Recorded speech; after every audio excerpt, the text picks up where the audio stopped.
400,000 years ago, during the height of monsoon season.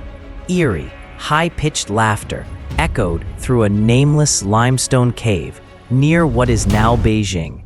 Today, that site is known as Jiudong, Dragon Bone Cave, named for the dense concentration of fossilized remains found within its walls.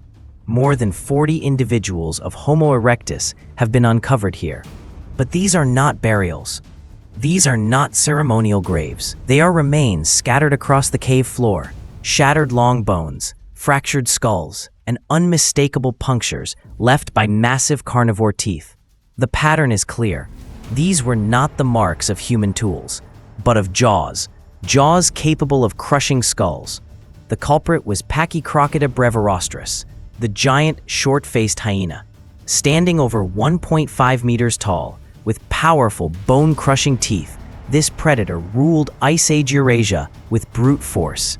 In popular imagination, Homo erectus is often portrayed as one of the first great pioneers of humanity.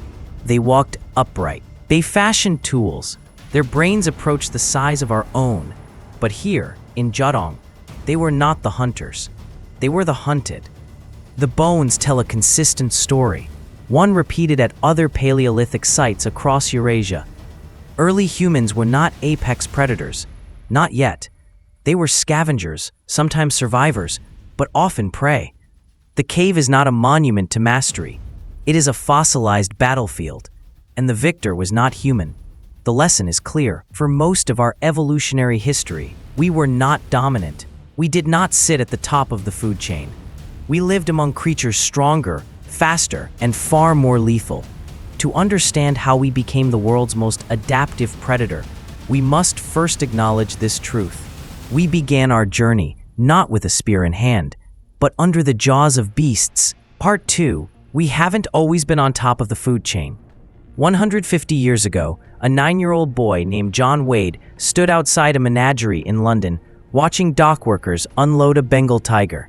It was confined to a crate until it wasn't. With one powerful push, the tiger broke free, lunged at the boy, and dragged him down the street by his head. John survived, but barely. The attack could have easily been fatal, and it serves as a stark reminder. Humans have not always been the apex predators we imagine ourselves to be. For much of our history, we've been prey. Between 1800 and 2009, tigers alone killed an estimated 400,000 people across Asia. In the Sundarbans, a vast mangrove region spanning parts of India and Bangladesh, 50 to 60 people still die from tiger attacks every year. These are not isolated events. They reflect a deeper truth. Being intelligent does not make you untouchable. Being tool-using does not make you invincible. And even today, being human does not guarantee you are safe. The food chain is not a rigid pyramid. It is a dynamic, shifting network, and our position within it has changed many times. In ecosystems, a species' rank is known as its trophic level. At the base are autotrophs, organisms that produce their own energy. Above them are herbivores. Then come omnivores and carnivores. At the very top are apex predators, those with no natural enemies. Humans like to assume we belong there, but history says otherwise. For millions of years, our ancestors existed somewhere in the middle. They were not the strongest, not the fastest, not the most lethal. They were opportunists, smart, adaptable, and cautious, and often they were targets. Tigers, leopards, crocodiles, giant birds of prey, these were not merely threats. They were part of our ecological reality. They shaped how we moved, where we lived, and when we dared to leave shelter. Today, we rarely think of ourselves as prey, but that perception is recent and fragile. To understand how we rose to dominance, we must first understand this. For most of our past, we lived with fear, and that fear was well earned. Part 3. From bacteria to heterotrophs. Over 3 billion years ago, Earth was dominated by a single kind of life, self-sufficient bacteria. These organisms, known as autotrophs, produce their own energy using sunlight or inorganic compounds like hydrogen sulfide. There were no predators. no prey. Life sustained itself slowly, digesting rock and harvesting photons. It was a world of peace and of limits. Then came disruption. One cell swallowed another and failed to digest it. The consumed cell survived, became part of the host, and continued generating energy from within. That failure gave rise to mitochondria, tiny powerhouses embedded in nearly every animal cell today. This moment of failed predation marks the beginning of complex life. It was the birth of the eukaryotic cell. From this evolutionary leap, a new way of living emerged. Instead of producing energy, organisms began to take it from others. Heterotrophy was born, life that survives by consuming life. And with it came the first food chains. No longer did life wait passively for sunlight or minerals. It began to move, to seek, to hunt. Cells differentiated, forming multicellular organisms where each unit had a role: digestion, movement, defense. Predators emerged, so did prey, and a biological arms race began. Faster movement, stronger jaws, sharper senses, hardened shells, all evolved not in isolation, but in direct response to this ancient battle between eater and eaten. What started as microbial chemistry evolved into ecological warfare, and it never stopped. Every organism alive today exists on a chain forged by billions of years of conflict over energy. Our earliest ancestors were part of that chain. Long before tools, before thought, before fear, we were just one more species trying not to be consumed. To understand our place in nature, we must start here, with a hungry cell, a failed digestion, and a universe that shifted from light to blood. Part 4. Primates and Fruit. 54 million years ago, in the dense forests of the Paleocene, a small primate named Carpolestes moved carefully among the branches. It was no hunter. It didn't chase. It searched. Guided by smell, not sight, it tracked the scent of ripening fruit through the canopy. Its body was built for this task. Opposable toes for gripping, low-crowned molars ideal for grinding soft plant matter, and a nose sensitive enough to detect sweetness in the air. Unlike modern primates, Carpolestes had small eyes positioned more like a rodent's than a monkey's. Vision was not its strength, but it didn't need sight to survive. It had fruit. This simple dietary preference would change everything. At the same time, flowering plants, angiosperms, were evolving alongside their consumers. Bright colors, thick skins, tough seeds. These adaptations weren't random. They were responses. Primates became seed dispersers. Plants, in turn, evolved traits to attract them. This mutualism, plant and primate feeding off one another's success, created a new kind of ecological relationship. One driven not by fear, but by nutrition. Fruit wasn't just food, it was fuel. High in sugars and readily digestible, it offered an efficient energy source. And energy, in evolutionary terms, is everything. Especially for primates, whose brains demand far more energy than other mammals of similar size. Over time, this steady caloric intake enabled brain growth. First in small increments, then rapidly. What began with grasping toes and a strong sense of smell would one day lead to cognition, language, and memory. The bond between primates and fruit still shapes ecosystems today. But its greatest legacy may be this: it laid the groundwork for a dietary revolution. Before tools, before fire, before meat, there was fruit. It fed the forest and it fed the mind. Part 5. Tools and meat. Over 2 million years ago, our ancestors, Homo habilis, were not hunters. They were opportunists. They didn't bring animals down. They waited. Once the predator had finished its meal and moved on, they approached the carcass. At Olduvai Gorge in Tanzania, archaeologists have uncovered animal bones marked not by teeth, but by stone. Sharp flakes sliced through hide, separated muscle, and cracked bones for marrow. The tools were primitive, simple rock shards, but they worked. Homo habilis didn't have claws. They couldn't rip flesh like big cats. But with a stone in hand, They could cut deeper than any lion's tooth. This was not a leap to dominance. It was survival through ingenuity. But it came with a price. Scavenged meat is not clean. It spoils. It carries bacteria. Left untreated, it can kill. So how did early humans survive this dangerous diet? The answer lies in the stomach. Modern humans have one of the lowest stomach pH levels in the animal kingdom, on par with vultures and other scavengers. This acidity acts as a chemical weapon, neutralizing pathogens and breaking down rotten flesh. It's not an adaptation to hunting, it's an adaptation to scavenging. Our digestive system tells a story that tools cannot.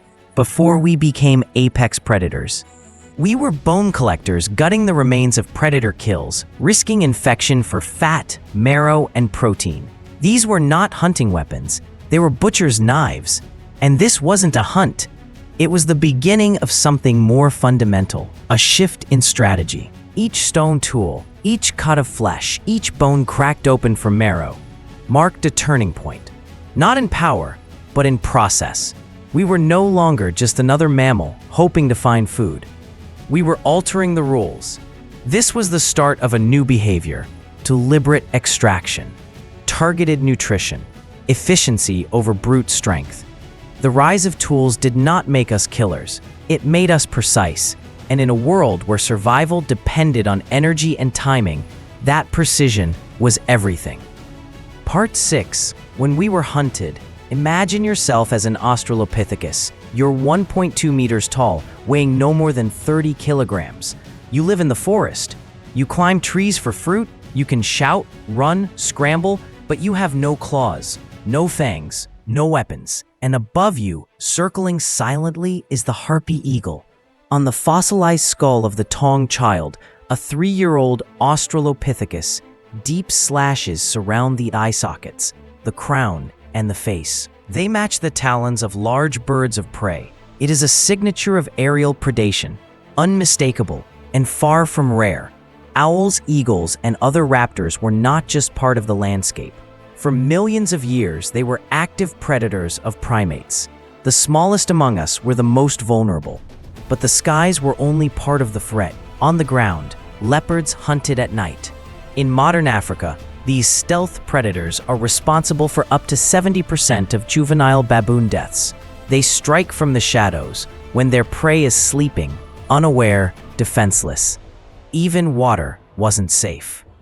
At Olduvai Gorge, fossilized Homo habilis bones bear the bite marks of Crocodylus anthropophagus, an ancient crocodile nearly 8 meters long. These predators waited silently at riverbanks, where hominins came to drink. On the savanna roamed Homo therium, the scimitar-toothed cat, with blade-like fangs designed for slicing flesh. In the forest, the giant short-faced bear, Arctodus, a predator twice the size of modern tigers. In the trees, semi-arboreal saber-toothed cats like Dinophilis hunted from above. There was no safe zone, no guaranteed escape, not in the trees, not on the ground, not even in the water. Early hominins lived in the crosshairs of a predator-dense ecosystem. They were too small to fight, too slow to flee, and too fragile to survive without strategy. They were not the apex. They were surrounded. Their reality was not one of dominance, but of vigilance, of reacting before being seen, of moving quietly, of staying close to others, of running when the wind changed. For most of human prehistory, the question was not, what will we eat? It was, what will eat us? Part 7. Prehistoric monsters. In a site in Spain, archaeologists discovered the remains of a southern mammoth. Its body showed no signs of violent death. Most likely, it died of old age. But the carcass told another story, one of conflict. Scattered around it were broken stone tools, shattered bone fragments, and white calcium-rich feces, evidence of hyena activity. But crucially, the legs of the mammoth were missing.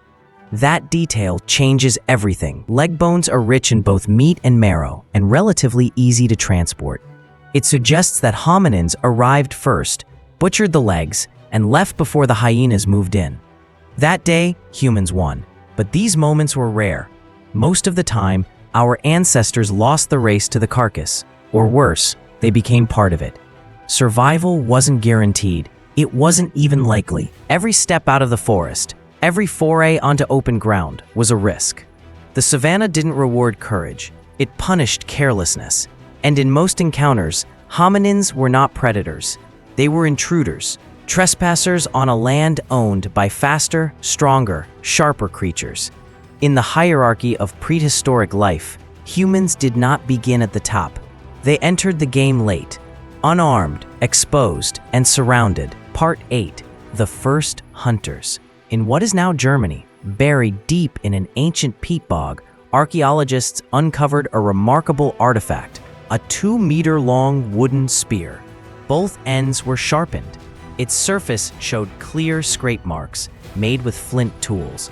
Age between 300,000 and 400,000 years. It is the oldest intact hunting weapon ever found. Its makers were likely Homo heidelbergensis or possibly early Neanderthals. But humans weren't the first to wield weapons. Today, wild chimpanzees in Central Africa have been observed sharpening sticks with their teeth, then using them to hunt small primates like bush babies. Some even test for blood before striking again. The cognitive leap from scavenging to hunting may not have been sudden or even exclusive to our species, but the spear changed everything. With it, early humans began to move from passive scavengers to active predators. They didn't just take what was left behind. They pursued prey, starting with small game, then scaling up from monkeys to antelope, wild pigs, and eventually elephants. The spear was not just a tool. It was a turning point. Before the spear, humans ran from lions. After the spear, they learned to strike first and from a distance. This shift brought new opportunities. Hunting yielded more meat, more fat, more energy, and that meant more time. Time to think, time to plan, time to teach the next generation. It also reshaped human anatomy. Shoulders evolved for throwing. Hands adapted for grip and precision. Our brains, already growing, now had the nutrients and time to accelerate their development. Hunting required coordination, strategy, and communication. It demanded memory and patience. It made humans more than just fast learners. It made them specialists.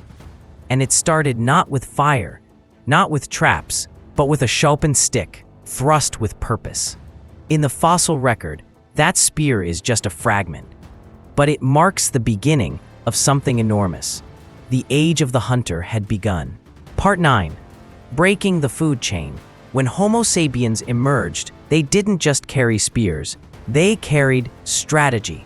In North America, they engineered Clovis points, leaf-shaped, razor-sharp stone spearheads designed for taking down mammoths. In South America, they developed fishtail points, optimized for hunting giant ground sloths. These weren't tools for scavenging leftovers. They were weapons for bringing down large, healthy prey, and that changed everything. Most predators target the weak, the old, or the injured. It's efficient, it's safe. But Homo sapiens did the opposite. They aimed for the strongest. This wasn't just a shift in behavior. It was an evolutionary milestone. Chemical evidence in ancient human remains confirms the change. Levels of nitrogen-15, a stable isotope that increases with each step up the food chain, rise sharply in the teeth of early modern humans. The conclusion is clear. We weren't feeding on scraps. We were claiming the source. We weren't waiting for bone marrow to be left behind. We were taking it first. We weren't scavenging the edges of the food web. We were restructuring it. Other species adapt to the food chain. Humans redefined it. This wasn't the slow climb of a passive animal. It was a calculated leap, powered by tools, tactics, and collaboration. No longer prey, no longer rivals. Predators in our own right, and more. Because we didn't just hunt, we planned. We studied animal behavior, anticipated migration patterns, worked in coordinated groups, and adapted weapons to the prey we faced. We turned hunting into knowledge, and knowledge into power. It wasn't brute strength that lifted humans to the top. It was innovation. Other predators reached the top by instinct. We reached it by invention. And when we got there, we did something unprecedented. Not just rising through the ranks. We broke the system that defined them. The food chain wasn't just conquered, it was rewritten. Part 10. Masters of the Chain. Today, humans are not just the strongest species. We are the only species capable of altering the entire food chain. We hunt, but we also breed what we once hunted. We track tigers and then protect them in reserves. We fish oceans and then impose bans during spawning seasons. We force cows, pigs, and chickens to evolve, not through nature, but through selective breeding. We relocate hyenas from airport runways, not because we fear them, but because they interfere with air traffic. We haven't just climbed to the top.